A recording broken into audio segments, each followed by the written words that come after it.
place. À ce moment-là, aux Victoires de la musique, je vais tellement mal et je suis tellement perdue et puis j'ai les médicaments qui me bousillent la tête et j'ai envie de dire aux gens merci de m'aimer, mais je le mérite pas, je suis nulle et j'y arrive pas et je suis muette et les larmes parlent pour moi. Le néant. Moi, j'ai le sentiment d'avoir connu cet état de néant. Ce qu'on appellera plus tard dans mon livre la dépression. C'est Cendrillon, hein, mon histoire. Hein. Voilà, sauf qu'en fait, la chose que les gens ne savaient pas, c'est que moi, je rentrais chez moi, j'étais une fille en haillons. J'arrivais pas à être Cendrillon chez moi. Et tout d'un coup, passer d'une tournée mondiale à une petite chambre de quelques mètres carrés dans une clinique psychiatrique, c'est quand même une chute, hein, soyons honnêtes.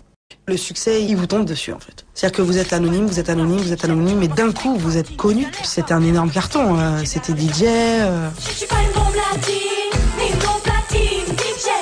Pour supporter tout ça, il faut avoir un ego démesuré, pour moi. Moi, je pense vraiment que l'âme humaine et l'être humain, il n'est pas en mesure d'être attaqué par des milliers de gens. Donc voilà, tout d'un coup, des gens que vous connaissez même pas. Tout d'un coup, vous vous retrouvez, mais criblés de toutes parts, de méchanceté, de critiques, de jalousie. Ah, moi, ça m'a vraiment marqué et à aucun moment, ça ne s'est arrêté. Hein. Après, attention, je connais d'autres célébrités qui disent « Ouais, mais voilà, c'est le prix du succès. » À choisir, je préférais ne pas être connue, en fait. Ça me touchait tellement que je me disais « Mais je vais pas tenir, je vais pas y arriver. » C'est très dur de convaincre les gens qu'on est gentil. Et c'est vrai que c'est une période de ma vie où, d'un côté, j'avais des gens qui me disaient la vie, c'est la gloire, c'est l'argent, c'est tu vas toucher ton rêve. Et puis à côté, moi, je me disais mais non, c'est pas ça la vie. J'avais quand même cette gêne persistante en fait. J'avais vraiment une gêne en moi, dans mon cœur, qui me disait finalement, c'est pas ça le bonheur en fait. Vraiment, c'était une quête effrénée à la recherche du bonheur. Vraiment, j'avais besoin de le trouver et je le trouvais dans rien. Et c'est vrai que bon, bah voilà, le rap, ça venait comme endormir ma douleur en fait. C'était un peu ça.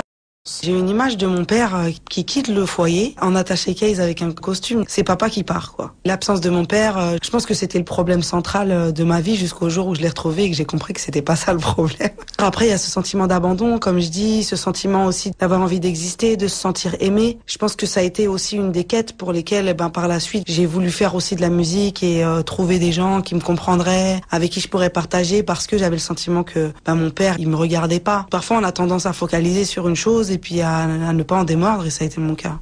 À vrai dire, là, j'y pense pas, parce que je veux plus vivre sous la pression de quoi que ce soit. J'avais mon livre. J'ai aimé écrire un livre, je vous cache pas que je pourrais peut-être en écrire un deuxième. En fait, les gens me manquent beaucoup, et je suis heureuse de pouvoir le dire. J'aime bien écrire encore des rimes, en tout cas, je sais pas, on pourrait appeler ça des poèmes, puisque voilà, ils sont couchés sur feuille. Tout ce qui est de l'ordre du showbiz, de la vie à 1000 à l'heure. Comme je dis, à force de courir dans tous les sens, j'avais perdu celui de ma vie, quoi.